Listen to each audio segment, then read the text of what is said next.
programme. We have just opened the link, so we're just waiting for a few minutes to allow everybody to join before we start. While we're waiting, I'll just remind you of the house rules. So just to let you know that this webinar is being recorded.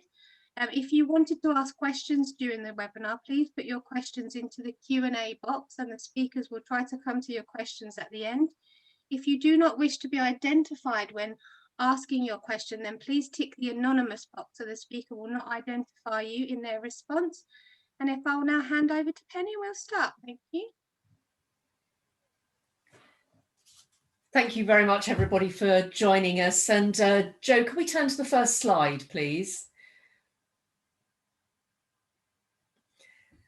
Thank you. So what Tracey and I want to talk about today is something that keeps cropping up in both our practices on a frequent basis and is the subject of an enormous amount of case law and different rules.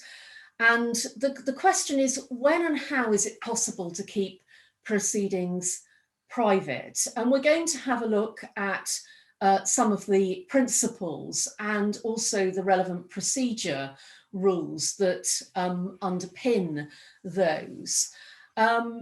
One of the important things, perhaps, as an overarching comment about the seminar is that proceedings means both documents and hearings. So when we talk about privacy in respect of proceedings, we're talking not only about hearings, which is the most obvious thing, but also the documents that are utilised and referred to in those hearings.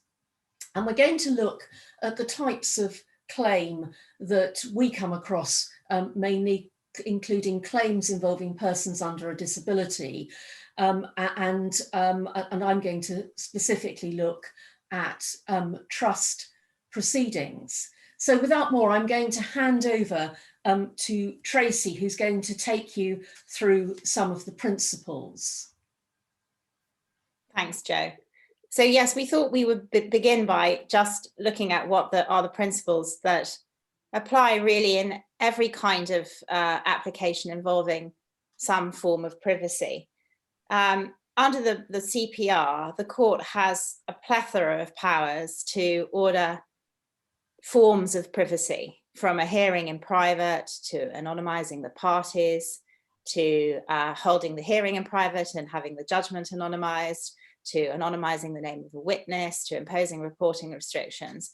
It's not really possible to list all the different powers, sensibly in a seminar of this type.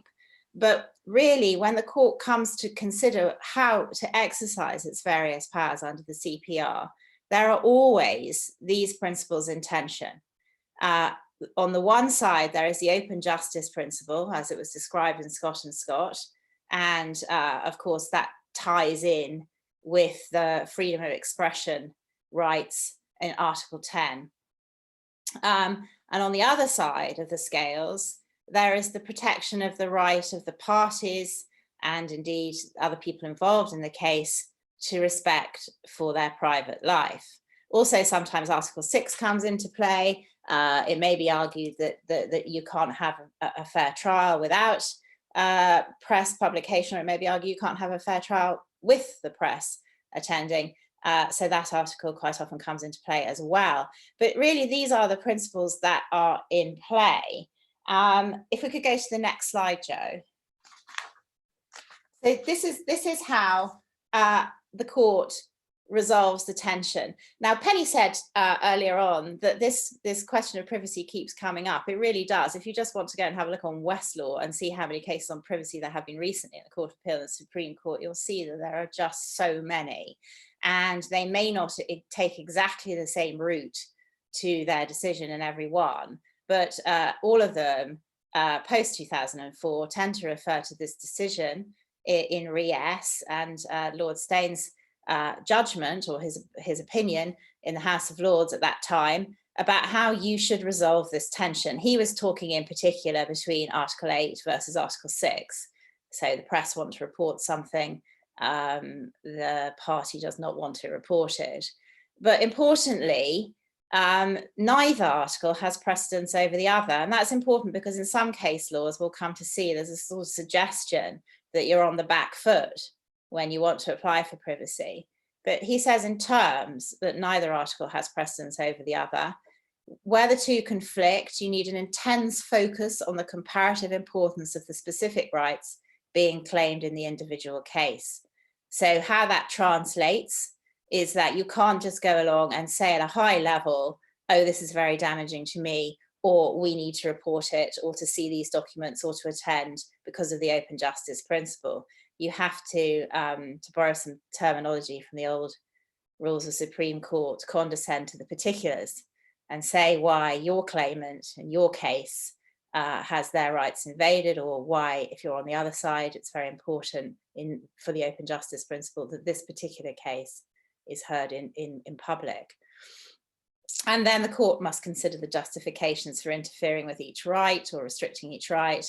And then finally, there's this proportionality or ultimate balancing test. So it's highly discretionary, and it comes down to which side of the balance the court feels the case is tipped on. Could we have the next slide, Joe? I was going to begin by looking at documents. Penny is going to focus on hearings, because of course, if you want to keep your proceedings private, there's no point in dealing with one and not the other. And this slide is not going to teach you anything new. It's just reminding you of the rule that we're all familiar with, that unless the parties to proceedings agree, a party to whom documents have been disclosed can only use those documents for the purpose of the proceedings. And the exceptions to that are where they are referred to or read at a hearing in open court, or B, where the court gives permission. So always, we find in these rules that there's always a way in to the documents that you have to be careful of. And the other way around, the parties can seek an order from the court, not that a document shouldn't be disclosed, even if it has been read in open court. So could we have the next slide, Joe? What about the position of non-parties? So generally a non-party can only get hold of a statement of case, not any document attached to it. And he can only get the statement of case if it's a situation where the defendants have acknowledged service. So a claim that's merely issued, not served, there is no right for the third party to get hold of it. The only other document that a non-party can get hold of, generally, as a right, as it were, is a judgment or an order made in public. But there is this power in CPR 5.4c that allows a court to permit a non-party to obtain copies of other documents from what it calls the court records. And that term, the court records, was considered by the Supreme Court in Cape Intermediate Holdings Limited and Dring, which is an important case on privacy generally. And what Lady Hale said there is court records could mean or properly means whatever the court happens to have held on to. And she said that she didn't feel that was an appropriate way of deciding what documents would be available to or potentially available to a third party and what would not. So I think following the Supreme Court's decision in Cape, it is fair to say that if you are a non-party and you want to get hold of documents from proceedings to which you are not a party, it is much more likely you will get them if you apply under the inherent jurisdiction, which the Supreme Court confirmed that there is an inherent jurisdiction that goes beyond 5.4c. And in those circumstances, you can get hold of the documents as a non-party if you satisfy the Dring test. So could we move on to the next slide, Joe?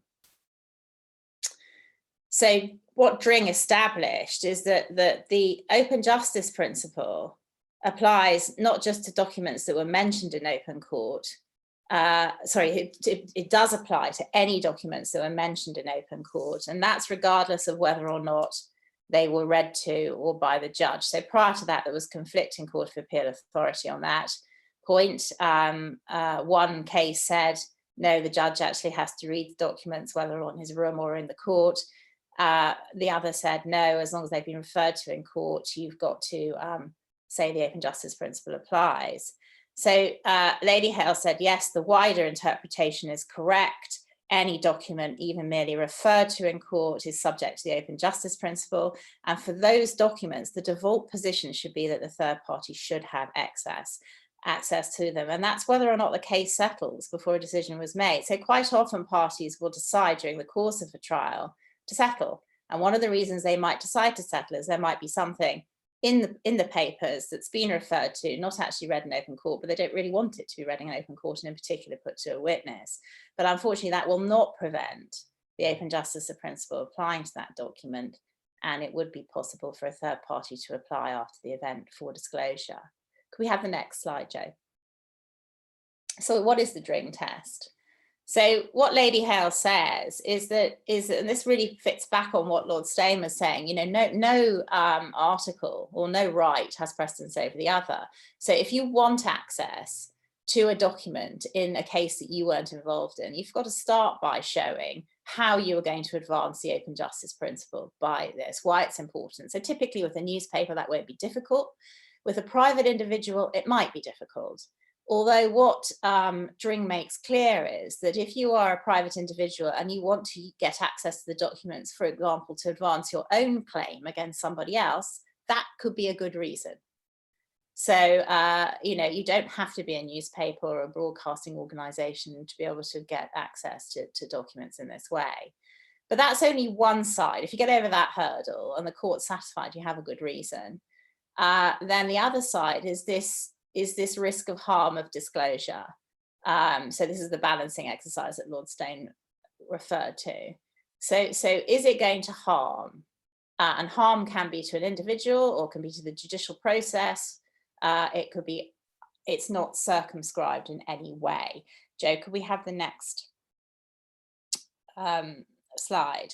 So what Lady Hale says is there may be very good reasons for denying access. The most obvious of these are national security, the protection of interests of children or mentally disabled adults, the protection of privacy interests more generally, and the protection of trade secrets and commercial confidentiality. So here, she is reiterating really what was said in Scott and Scott to be the exceptions to the open justice principle. She's saying they're not exceptions to the open justice principle, but they are strong reasons on the other side of the equation. And Penny and I are going to look in particular at the question of interests of children and mentally disabled adults. Can we move on to the next slide, Jo? So what about documents that led to a judicial decision on the papers? You might think, mightn't you, that if you submit documents with a consent order to the judge, that those documents might not be accessible by a third party, but unfortunately that doesn't appear to be the case if you're trying to keep them private. Lord Justice Hamblin in the Court of Appeal in Dring, and that wasn't overruled on this point, that said that any documents that lead to a judicial decision of any type will ordinarily be disclosable to a third party as the open justice principle is engaged. So the next slide, please, Jo. So what about documents referred to at a hearing in private?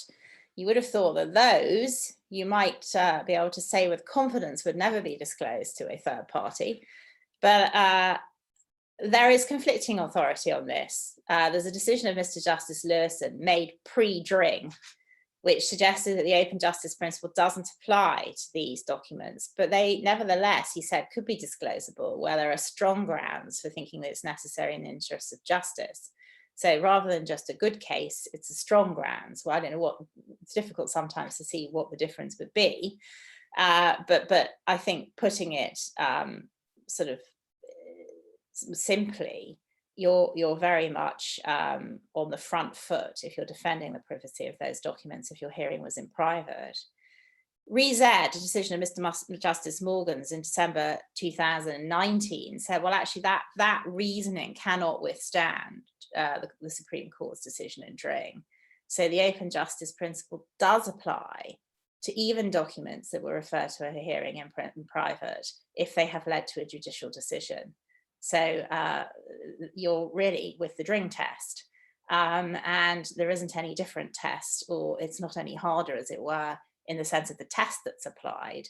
However, of course, when you come to that balancing exercise, you'd be able to refer to Lady Hale's words about what you have to consider on the other side of the equation. And in fact, the fact the hearing was in private in the first instance would presumably help you, particularly if it was in private because of the interests of a child or a mentally disabled adult.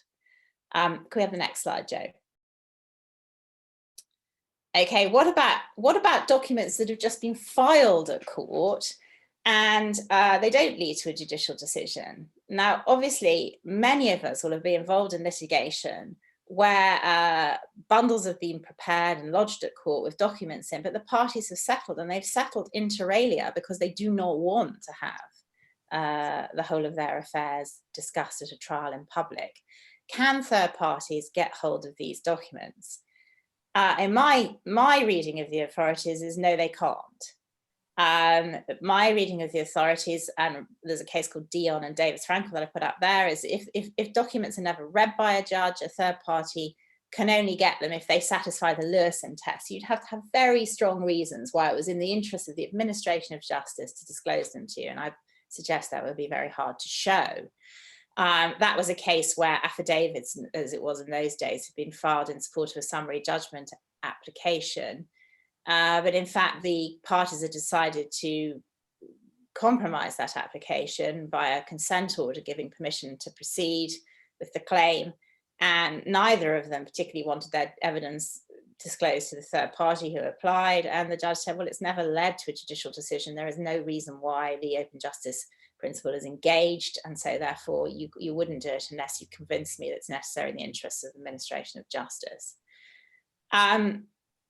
Dring and the Supreme Court don't consider this explicitly, but what Lady Hale does do, which gives me confidence that this view still remains the view of the court, is that she draws a distinction between documents that were filed in a bundle and what she calls the documents and evidence in a case.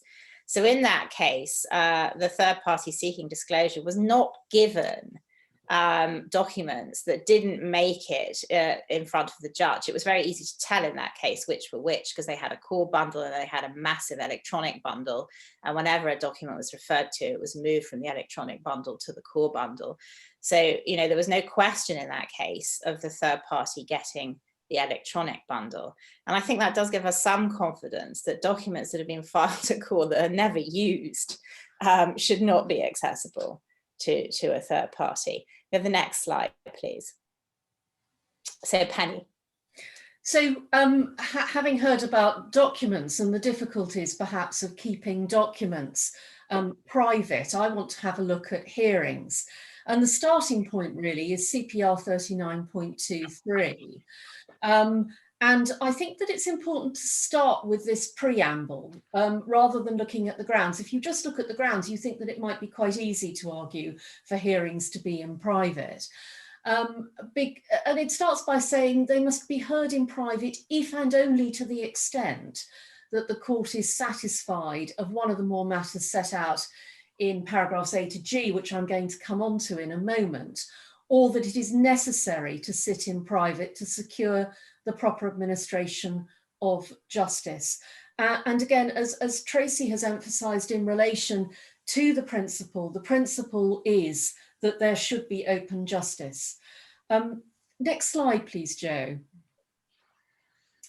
And so the grounds A to G and the ones that will particularly apply to the sort of cases that we're looking at here is, first of all, C, that the case involves confidential information, including information relating to personal financial matters, and publicity would damage that confidentiality. And I'll come on to look at some of the cases where that might be particularly important. D is that a private hearing is necessary to protect the interests of any child or protected party. And then F, that the matter involves uncontentious matters arising in the administration of trusts and estates. It looks as if those grounds are really quite wide, but as we'll come on to see, they are interpreted pretty conservatively by the courts. Jo, next slide, please.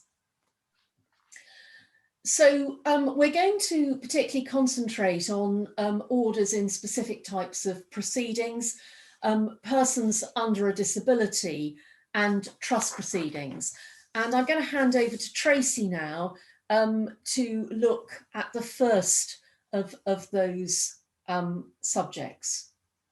The next slide, please, Jo. So yes, just sort of a bit of a reminder of the historical position, because sometimes people do still suggest this is still the position, which is that in Scott and Scott, it was suggested that when the court is exercising its parents' patriarchal jurisdiction, the open justice principle doesn't apply. So that would suggest there was a sort of blanket exclusion of open justice principles when you're dealing with the affairs of a child or a protected party. That idea from Scott and Scott hasn't survived the Court of Appeal's decision in Dartford and Gresham Trust, and it hasn't survived, obviously now we know for sure, following Dring in the Supreme Court. So the position now is that the open justice principle applies even to cases involving the affairs of these vulnerable parties. But obviously it's a powerful factor in the balance in favour of some form of privacy order that you are dealing with the affairs of a person who is protected or a child. Can I have the next slide, please, Jo? So the Court of Appeal's decision in X and Dartford and Gresham NHS Trust, this was concerning, as I'm sure you know, the court's jurisdiction under CPR 21.10 to approve a settlement or compromise on behalf of a minor. And what the court asked in that case, when it was considering whether the application for approval should be heard in private, and if not, what other form of privacy order, lesser privacy order, ought to be made, said it boiled down to two questions, which is derogation from the open justice principle strictly necessary? And what is the minimum required to depart from that principle? And in that case, it came to the conclusion, although as Penny and I were discussing this earlier, it looked as if it was going to, looked until the very last minute as if it was going to order the application be heard in private. In fact, in the end, it came down in favour of something slightly less than that, which is anonymity. So the normal course in applications for approval of a settlement on behalf of a child or a disabled party is anonymity of the parties, not note a hearing in private. Can I just say something about this test? So that is the way Lord Justice Moore-Bick described the questions in Dartford and Gresham NHS Trust, those two bullet points there.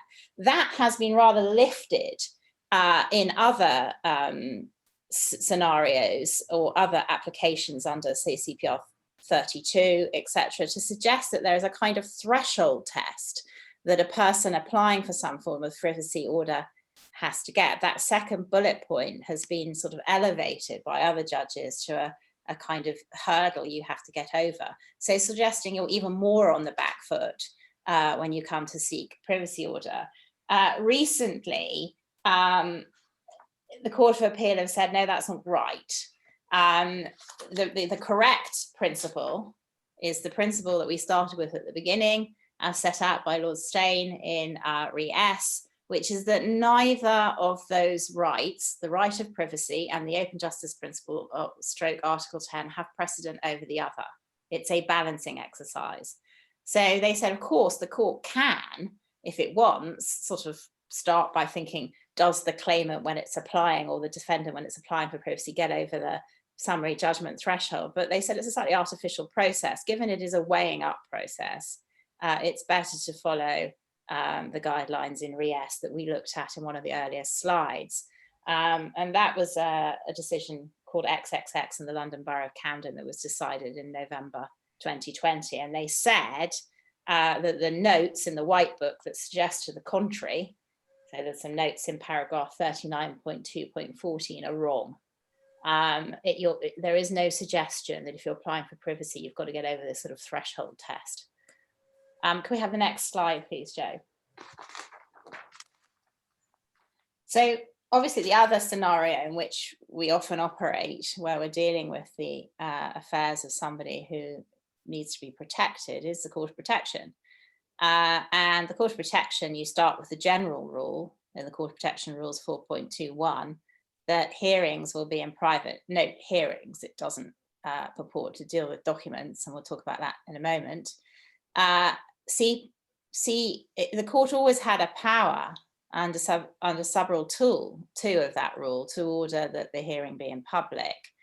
Of course, that sub-rule 1 is rather misleading now, because following the transparency order, as it's known, Practice Direction 4C, the court will now usually order the hearing to be in public and will impose reporting restrictions, which it's always had a power to do under 4.32. And of course, there is a pro forma form of order with the restrictions set out in them, and they're quite extensive restrictions. Please note, though, that non-parties can get an order for documents filed in the Court of Protection, and that exactly the same principles apply as in ordinary litigation, the Dring test, and the decision on that is the decision of Mr. Justice Morgan's in Re Z. For my own part, I would have thought it would be harder, or there should be a harder test for documents in the Court of Protection, but that is not the position. Can we have the next slide, please, Joe? What about appeals from hearings in private? There's a decision, if you're in the Court of Appeal, then CPR 39 applies, which Penny's already looked at. There's a decision of Norman and Norman in the Court of Appeal. In fact, there's several decisions on this particular point in the Court of Appeal, but this one sets out the procedure for seeking anonymity in the Court of Appeal. There's a sort of preliminary procedure you ought to go through with evidence in support as to why you want any form of privacy order, whether it's anonymity or any kind of sealing of the file or anything like that. My view is that it's incredibly hard to get a hearing in private in the Court of Appeal. It's not impossible, but it's very hard, but you have a good shot at getting anonymity. The Court of Appeal in Norman applied the Re S principles that we looked at earlier, and that was a case where the original hearing had been heard in private because it was financial relief on divorce. The wife said, I think it was the wife said she didn't want her affairs, her confidential financial affairs, discussed in open court. So that part of 39.2, one of the last one subsection about confidential affairs, and it was refused. And the importance of the open justice principle was reiterated. I've never really understood why it is necessary for anybody else to become involved in a discussion of the financial affairs of parties following divorce, but there we are. I am not in tune with the Court of Appeal's thinking on that. Can we have the next slide, Joe? Penny is going to talk about this. Yes, and before we move on from the last topic, I had a very bad experience in the Court of Appeal where there was an appeal from a public trustee in Cooper blessing hearing which had been heard in private, which involves some very, very confidential information about the price at which a property was being offered for sale. And the Court of Appeal decided they weren't going to have the hearing in private, which is what I asked for, but they were requiring nobody in court, in open court, to mention the price.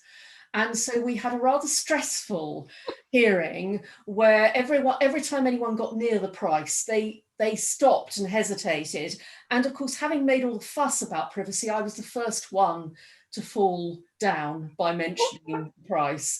So it just goes to show how difficult it can be if you are in a situation where there is very sensitive information, but you're not in a private hearing and there are no reporting restrictions.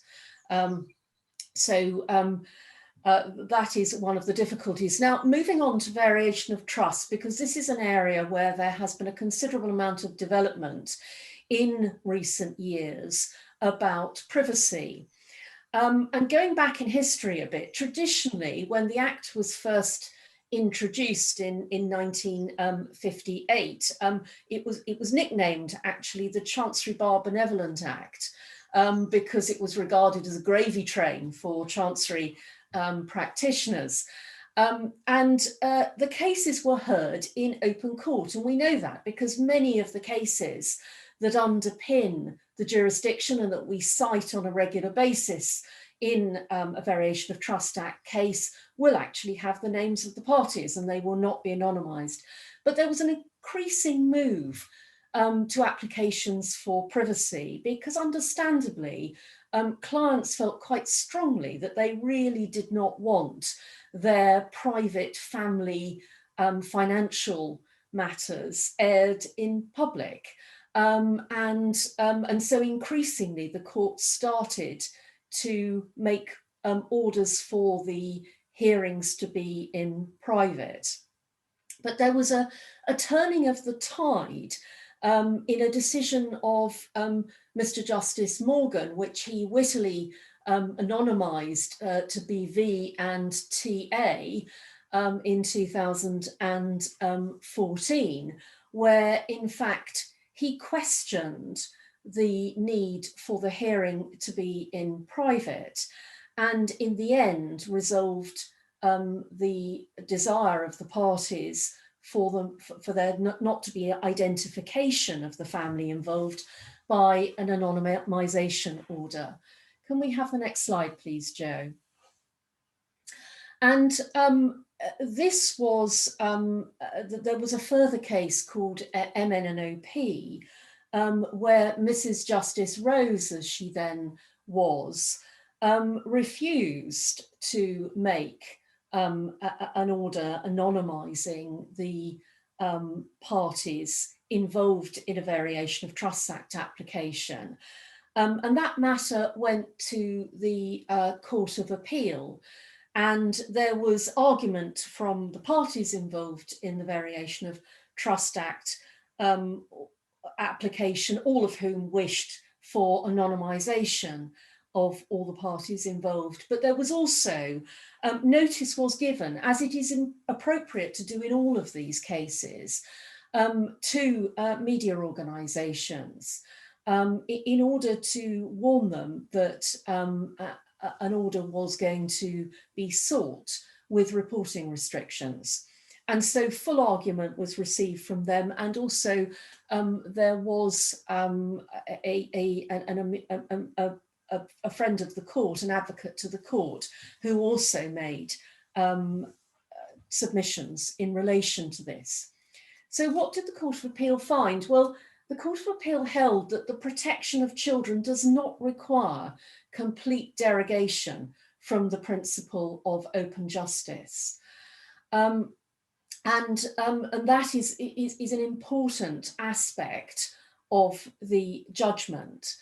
But the court also distinguished X and Dartford and Graves from NHS Trust, holding that approving an arrangement on behalf of a minor under the 1958 Act was not the same as approving a compromise on behalf of a minor in a personal injury case, for example, which was the position in Dartford and Gravesham.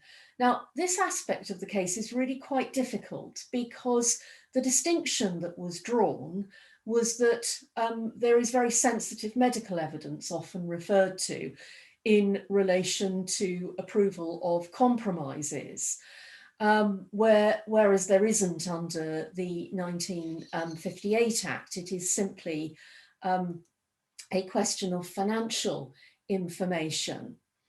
In the end, the Court of Appeal decided that the judge had been wrong to reject evidence that suggested that it could be harmful to the children involved in the 1958 Act application for their names not to be anonymised, and it agreed, it made a somewhat odd order in my view, certainly, of anonymising the names of the children, but not the young adults who had been involved in the case. And so even though the Court of Appeal said, well, it would not be beyond the wit of somebody to work out which family this case was about, it would nevertheless be punishable by contempt if the names of the children were reported, and that was a satisfactory outcome. Can you have the next slide, please, Jo? So why is a Variation of Trust Act approval on behalf of a child of an arrangement different from the approval of a compromise? One of the arguments that was put before the court in MNOP, which certainly seems to me to be correct, but which wasn't accepted by the Court of Appeal, is that an adult can, of course, agree to vary a trust. If you have all adult beneficiaries of a trust, they can club together and agree as to the way in which the trust should be varied. But a child can't do that. And effectively, under the 1958 Act, the court is approving the variation on behalf of the child, is effectively standing in the shoes of the child and agreeing. Similarly, an adult can, with capacity, can agree a personal injury settlement, but the court has to interfere on behalf of the child. And it does not seem that it is protecting a child's rights to not anonymise, at the very least, the fact that there has had to be a hearing. But the fact of the matter is the court didn't accept that argument. And as I've said, the anonymity was granted in the end, but to a very limited extent. Next slide, please, Jo. So the procedure. One point on that, Penny, about the Gravesham case is that it seems to me that there's a really useful case called PQ and the Royal Free, where they make Gravesham a bit more accessible by breaking it down to 3 points. And they say the ratio of the case is that the court was exercising a protective function, 1. 2, publication of highly sensitive information would be a serious invasion of the child's rights. That was reason 2. And reason 3 was the one you've mentioned, which is that the child has no choice but to seek approval. And if you think about each of those 3 things, it seems to me that they do apply to VTAs. Number 1, the court is exercising a protective function when it gives consent on behalf of a child. That's why the power is there, it has to be beneficial for the child. Let's leave 2 for the moment. Number 3, I agree with you. The child has no choice because it can't consent.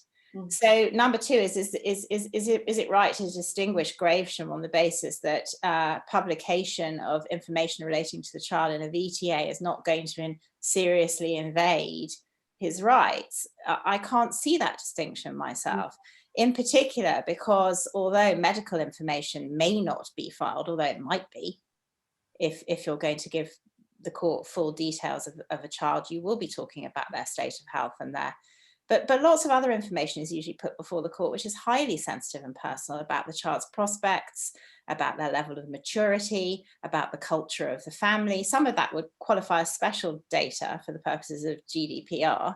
And you would imagine that would be enough. Yes. So I feel that decision, quite apart from the very odd order, you mentioned the order that was made at the end, but the order that was made under a statute, wasn't it? Yes. The Young Persons Act. And the anonymity only lasted until the children turned 18. Yes. To me, is nonsensical, not least because by the time they've turned 18, there may be other children in the family whose anonymity requires protection. Yes. So, yes. No, absolutely. I couldn't agree more. I think it's a very strange decision, but the fact of the matter is that it is there, and there is procedure that is really developed out of VT&A, but it has been reinforced by MNOP, and that can be found in the practice note, variation of trusts, confidentiality orders pending the hearing of an application. And so the practice is that one makes an application usually are made on a without notice basis to the master for an interim order for privacy, pending the application, and anonymity in particular is generally what is sought, pending the application, so that the case is listed without the names of the parties being identified. And this is also, just to give you another reference, set out in paragraph 24.68 of the Chancery Guide. But Tracey, I think you've got something of an idea about how this might, there might be a procedure which protects the parties in cases where anonymity is absolutely vital, so that the VTA won't go ahead unless there is some sort of anonymity order made. Yes, I mean, what I'm encountering, I don't know if you're finding this, is families that are worried that you know, you can reassure them with the application which you make without notice before the claim form is issued, that the claim form will be issued in an anonymized form. But the problem then is that you have to lodge all your evidence. What the court envisages, and that order, the pro forma order that you get on that application without notice, is only until the trial. So there is a sort of sword of Damocles hanging over you, that you get a different judge at the trial who will take a different view. And I mean, I'm afraid it does sometimes come down to that, doesn't it? It's who hears the case. Yes. And so one thing that occurred to me that you could do, using the court's powers to split the trial, is to seek a direction at the same time as you get your pro forma order. Just tinker with it a bit to direct that the trial be split, and issue 1B on whether it should be, you know, what level of privacy you should have. Is it going to be in private? Is it going to be anonymized? Or whether there can be some other form of order. And it seems to me there's no reason why you couldn't do that procedurally. And what that would allow you to do, and you could also seek directions confirming you're allowed to do this, is limit your evidence for the first part of the hearing to why it should be in private, minimizing the evidence in support of the variation. At that hearing, then seek permission to file further evidence as to why the variation should be made. Yeah. And that way, I mean, I have had families that have said they simply don't want to go ahead. Yes. If there's any risk, yeah, that it will be publicized. So that occurred to me. I have yet to try it, but you and I have a case where we might give it a whirl soon. Yes, so. Yes. Well, we'll watch this space. But I similarly, I've encountered this time and time again with the VTA, with families saying we simply will not do it if there is any risk of this evidence coming out. Next slide, please, Jo. So what evidence do you need in support in order to get, at the very least, an anonymity order? And I've put down some suggestions here. I'm sure there are more. So the desirability of keeping the extent of wealth from children. I think we've probably all know of very wealthy families who try to keep life as normal as possible for their children, who want them to have careers, don't want them to know that actually they needn't ever work or obtain a qualification.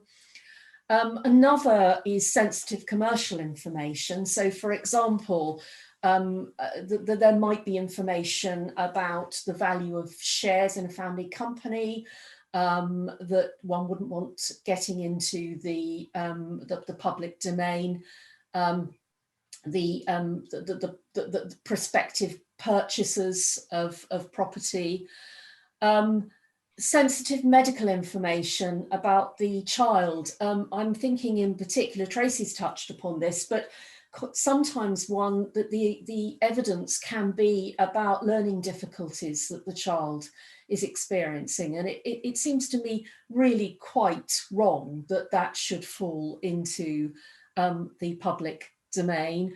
And risk of harm to the child if the extent of wealth is known. I remember doing a case where the child spent a considerable part of the year in South Africa, where the child's family came from, and there was a real fear of kidnapping. That was a real prospect, and evidence was produced of that. And Tracey, I think you've got some points about social media in relation to this. Yes. It seems to me that one of the points that particularly applies to children and young adults is the risk of their peers reading about this all through social media. I don't think they're going to be studying the law reports in the Times, and they're probably, you know, not too interested in judgment, but evidence about people's wealth can be disseminated so quickly now through social media. And there's an interesting decision actually called SMO and TikTok that was just given in December this year, where Mr. Justice Warby allowed the claimant in that case to be anonymized throughout, because as he considered some evidence from the Children's Commissioner, and he said, this evidence is right, you know, social media is part of children's lives now. We can't ignore it. And so therefore they are much more at risk of publicity, and also bullying, online bullying and stuff like that, as a result of perhaps their wealth becoming known. In that case, it was about the fact they were taking on TikTok, which is a very highly popular platform, as I'm learning from living with my children during lockdown. But the other thing I wanted to say is, I don't know about you, Penny, but I find it very hard to see what the magic ingredient there was in V and TA that persuaded Mr. Justice Morgan that wasn't there in MN and OP. It really boils down, in my view, if we're honest, to different judges taking different views on the evidence that was before them. But I think what you do learn from it is, do not emphasize the fiscal benefits of the variation. That went down like a lead balloon with Mrs. Justice Rose, and I think that was part of the reason it all went wrong. Yes, because there is the atmosphere we live in at the moment is that it is felt, and you just only have to look at the press. Anybody who gets avoidant tax mitigation is considered possibly immoral, and so there's a sort of public interest in that being ventilated, if I can put it at its mildest. And it's not a view I share, but I think we have to recognise that that's the atmosphere in which the court is operating, and so it's highly sensitive to accusations that it is hiding applications where people are rearranging their affairs so as to minimise tax. The other thing I think is that it is very, very important that you persuade the court that your family is not a family that courts publicity. Yes. Yes. So if you've got a family with a huge online presence, you really are going to have difficulty. Yes. With this. Yes, I think that's right, and that is that is really quite important to impress upon families one's acting for. I wanted to just do a quick skip. I'm conscious of the time through the if we could have the next slide, Joe, through some other trust applications. I've divided them into two really. Where you might expect to find some form of privacy order, although Tracey's absolutely right, one's really looking at anonymity now, except in certain cases. Abedo applications, approval of compromise and public trustee and Cooper applications, blessing applications, or Section 57 applications in certain circumstances, but where you would expect the matter to be dealt with in open court, matters of construction, rectification, mistake or removal of trustees. Joe, the next slide, please.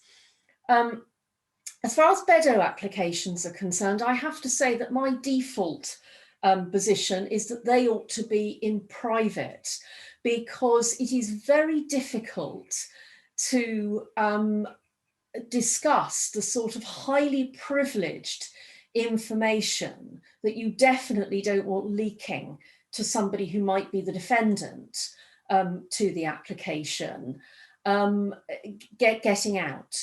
And it seems to me that, having been involved in the odd Bedo application which has been anonymised rather than heard in private, one tends to find one's doing somersaults to try to avoid saying anything too sensitive that might be leaked. So Bedo applications, it seems to me that there is often a very good case for them to be heard in private. And my experience is that the masters and judges who hear them on a regular basis rather are very easily persuaded that that should be the case. And do think in those cases about getting an order for restricted access to the court files, and also restricted access to the transcript, and the guest trust case was an example where that order was obtained.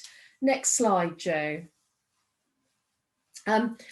And approval of compromise, we've already dealt with this in some detail. And I think you've probably got the impression that both Tracey and I are of the view that those hearings ought to be in private. Go back to the, sorry, Jo, can we go back to the slide approval of compromise, please? Thank you.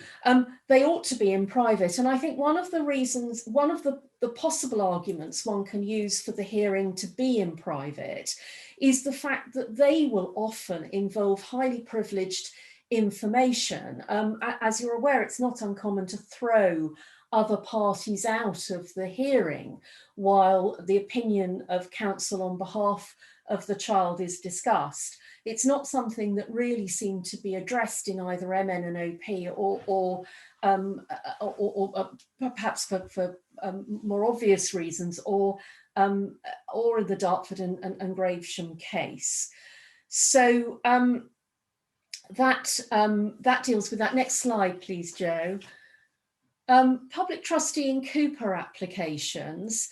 There are some useful, quite old cases now. They seem quite old comparatively in this realm, that Article 6 doesn't apply to blessing applications because they're not the determination of civil rights.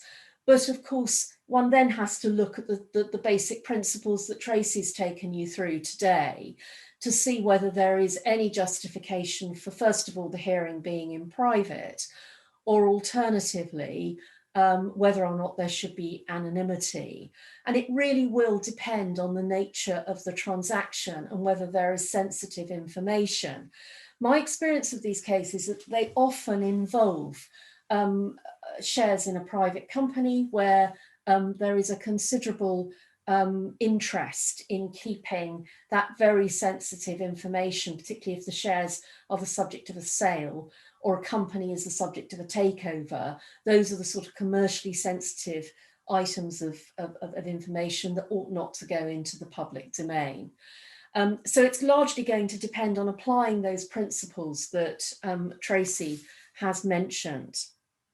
And then finally, Section 57 applications. So the next slide, please, Jo, where the court is deciding whether to confer powers on trustees. There is the case of South Downs Trustees and GH, which was a case where under Section 57, where there were some useful points made that the court is going to be astute to protect the confidentiality of information and ensure that it's not compromised to the detriment of the parties, and that the court will generally try to give effect to agreements that commercial arrangements should be kept confidential. So if there is a confidentiality clause in any contract that the court is looking at, the court's also going to be astute not to enforce waiver of legal professional privilege. And as I've said, that may be a useful argument in other cases. And the nature of the jurisdiction being exercised by the court is relevant. Now, these were all points that have to be looked at now, I think, subject to the decision of the Court of Appeal in MN and OP, where these particular points are beginning to look perhaps a little generous in terms of making either an order for the matter to be heard in private or anonymity. But they are all points that it seems to me are very, very useful to deploy when arguing for anonymity. Now we've had a question in which I think actually, and thank you, it's from Alison Meek, and it's what is the position regarding the disclosure of witness statements in 1975 Act proceedings, where at the point at which they're filed, it cannot be known whether or not a judge will ever see them, because the statements might never see the light of day in court.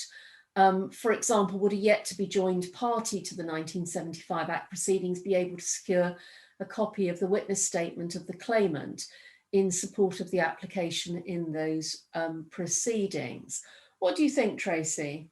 Well, I think the starting position is, Jo, can you go back to slide 6? If you're able to find that one.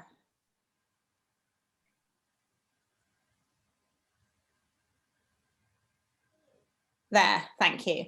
So the starting position would be a non-party is able to get the statements of case, but not the attachments. So there's this interesting question, isn't there, in Part 8 claims, is what is the statement of case? Is it the witness statement, or is it the claim form? And I'm afraid there's sort of authority that it's not clear on the authorities what is the statement of case in the Part 8 claim. There's one decision in a totally different context that suggests it might be the witness statement, but I can't believe that that's what this was intended to cover. You know, so let's work on the assumption that the non-party doesn't have an automatic right under 5.4c. So you're into the region of the next slides that we looked at. If we go forward to slide 12, Jo, here. So documents, so you haven't had a judicial decision. And can I just put a note of caution on that? Because sometimes there will have been a judicial decision at the case management conference that will have, to an extent, have relied on those witness statements, in which case they've been deployed, and in which case the Dring principle applies, and it would just be simply of weighing up, but there would be a good chance for the third party of getting hold of them if they've been deployed in any way, if we can put it in a summary. If they haven't been deployed in any way, then you're on these principles here, and the third party would have to convince the court that it was necessary, or there was a good, strong grounds in the interest of justice for them to be disclosed. And my view is that they wouldn't manage. The Lady Hale's approach in Dring is that if parties have put documents in a bundle and they've never been used, never been referred to, those documents remain confidential. And it would only be, if I can put it in that way, an exceptional case. I think that's what strong grounds means, that a third party would get hold of them. But the difficulty is that you can put them in, and say you're in the family division, there's a first directions appointment that's usually made without any reference to the parties, and you don't know to what extent the court's read the statements. Yeah. So it's a bit murky. One thing's for certain is that as of right, they cannot get any attachments to your statement. So even if the witness statement is a statement of case for the purposes of 5.4c, anything that's attached to it remains confidential until it's referred to the court or you know, leads to a judicial decision. Yes, and I would agree with that, Tracey. And I think that I think that there would be a considerable amount of caution in letting a non-party have access. I notice Alison's question actually suggests a not yet joined party. I mean, if there was somebody perhaps who was likely to be joined, that might put a different complexion on matters. I think it might be a good reason for the Dring test, but I don't think it would be it would satisfy the deal test. Yes. Yes.